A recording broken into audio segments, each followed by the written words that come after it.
Assalamualaikum warahmatullahi wabarakatuh. Ketemu lagi dengan saya Derianto di mata kuliah KUP atau Ketentuan Umum dan Tata Cara Perpajakan. Untuk pertemuan ke-11 ini kita akan membahas tentang pencatatan, pembukuan, dan pelaporan dari pajak. Oke, untuk lebih lengkapnya bisa lihat di materi berikut. Oke, saya lanjut. Oke, ini mengenai pengertian dari pembukuan ya. Untuk menyusun laporan keuangan yang benar memerlukan pembukuan yang baik dan benar berdasarkan transaksi keuangan yang dilakukan perusahaan. Agar dapat memahami bagaimana menyusun pembukuan yang benar berdasarkan akuntansi dan menurut dengan pajak gitu ya. Maka pada kesempatan ini akan membahas mengenai tentang pengertian pembukuan, terus kewajiban pembukuan, terus juga syarat pembuatan pembukuan, terus prinsip metode pembukuan dan dokumen pembukuan tersendiri. Oke, saya lanjut ya. Ini yang pertama adalah pengertian pembukuan. Pengertiannya yaitu adalah pembukuan akuntansi atau pembukuan pajak. Tentu saja sedikit berbeda ya, karena tujuannya yaitu masih satu tujuan, yaitu melakukan penyusunan, namun mengenai tujuannya yaitu penyusunan pembukuannya berbeda. Untuk yang pertama yaitu yang A, pengertian pembukuan. Pengertian pembukuan akuntansi, proses pencatatan atas transaksi keuangan dari perusahaan yang dimulai dari pencatatan bukti dari transaksi, terus jurnal, terus buku besar, atau penyusunan laporan keuangan menurut PSAK. Untuk transaksi keuangan perusahaannya yaitu melibatkan dari transaksi penjualan, pembelian, terus pengeluaran atau biaya, terus transaksi pendapatan lain, terus biaya lain, terus perubahan modal, terus ada utang lain kan, utang bank, terus piutang gitu. Untuk perusahaan bisa berbentuk perseroan atau badan. Untuk pengertian pembukuan pajak itu sendiri yaitu pengertian pembukuan yaitu suatu proses pencatatan yang dilakukan secara teratur untuk mengumpulkan data atau informasi mengenai keuangan yang berupa harta, kewajiban, dan modal, serta biaya-biaya yang timbul dari jumlah harga perolehan penyusunan barang atau jasa yang ditutup dengan penyusunan laporan keuangan berupa neraca atau laporan laba rugi periode tahun pajak. Itu pembukuannya menurut pajak harus digunakan untuk menghitung besaran pajak penghasilan dan pajak pertambahan nilai, kurang lebih seperti itu. Oke, saya lanjut. Untuk kewajiban pembuatan pembukuannya itu yaitu wajib pajak wajib membuat pembukuan, yaitu berupa wajib pajak pribadi yang melakukan kegiatan usaha atau pekerja bebas. Yang kedua adalah wajib pajak badan. Untuk syarat pembukuannya itu pembukuan dibuat dengan memenuhi persyaratan. Yang pertama itu pembukuan harus diselenggarakan dengan memperhatikan etikat baik, yaitu menyampaikan keadaan atau kegiatan usaha sebenarnya.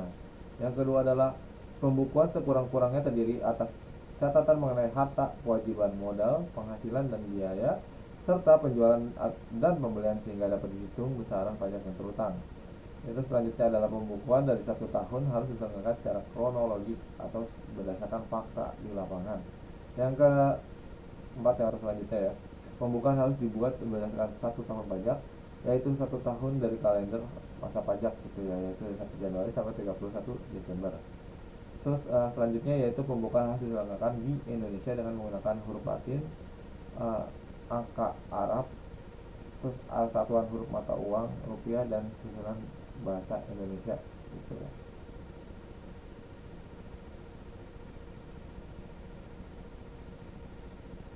Maksudnya angka Romawi kali. Namun demikian wajib pajak dapat menyelenggarakan pembukuan dengan menggunakan bahasa asing atau mata uang selain rupiah apabila telah melakukan izin atau mendapatkan izin gitu dari Menteri Keuangan, dan wajib menyampaikan surat pemberitahuan dalam bahasa Indonesia dengan menggunakan satuan mata uang selain rupiah yang diizinkan, dan pelaksanaannya diatur berdasarkan undang-undang dari peraturan Kementerian Keuangan. Terus yang selanjutnya yaitu buku atau catatan atau dokumen yang berdasarkan pembukuan wajib pajak disimpan selama paling lambat itu kurang lebih 10 tahun di Indonesia, yaitu di tempat kegiatan atau tempat tinggal wajib pajak gitu. Oke, selanjut itu prinsip dan metode pembukuan. Untuk prinsipnya itu adalah prinsip taat asas ya, atau prinsip yang sama digunakan dalam metode pembukuan dengan tahun-tahun sebelumnya untuk mencegah pergeseran laba atau rugi. Contohnya yaitu prinsip atas asas itu yaitu dalam metode pembukuan, misalnya penerapan stelsel, terus tahun buku, metode penilaian kesediaan, nama metode penyusutan dan amortisasi. Ini saya lanjut. Nah, di sini mengenai metode stelsel aktual, yaitu metode stelsel aktual adalah metode perhitungan penghasilan dan biaya dari arti penghasilan diakui sebagai waktu diperolehnya atau biaya diakui dari waktu terutang gitu. Jadi tidak tergantung kapan penghasilan itu diterima dan kapan biaya itu dibayar secara tunai. Termasuk dalam perhitungan status aktual adalah pengukuran penghasilan berdasarkan metode persentase tingkat penyelesaian pekerjaan yang umumnya dipakai dalam bidang konsumsi dan metode lain yang dipakai dalam bidang usaha tertentu seperti building operation atau transfer itu BOT atau real estate gitu. Terus metode Stelselkas kas yaitu adalah suatu metode perhitungan didasarkan atas perhitungan yang diterima biaya yang dibayarkan secara tunai.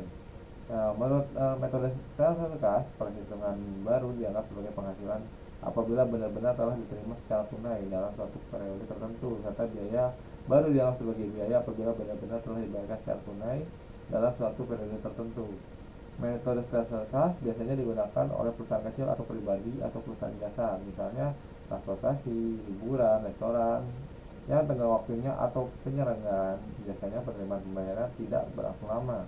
Dalam metode Stelselkas kas pemurni, penghasilan dari penyataan barang dan jasa ditetapkan pada saat pembayaran dari penyelenggaraan diterima dan dibayar. Maksudnya biaya-biayanya ditetapkan pada saat barang atau jasa operasi lainnya dibayar seperti itu. Oke, saya lanjut. Untuk pembukuan dokumen, yaitu ada bukti kas, maksudnya bukti transaksi sama jurnal akuntansinya, yaitu maksudnya bukti transaksinya itu dokumen transaksi penjualan, pembelian, lain-lain. Terus yang lain perubahan modal digunakan untuk membuktikan terjadinya suatu transaksi.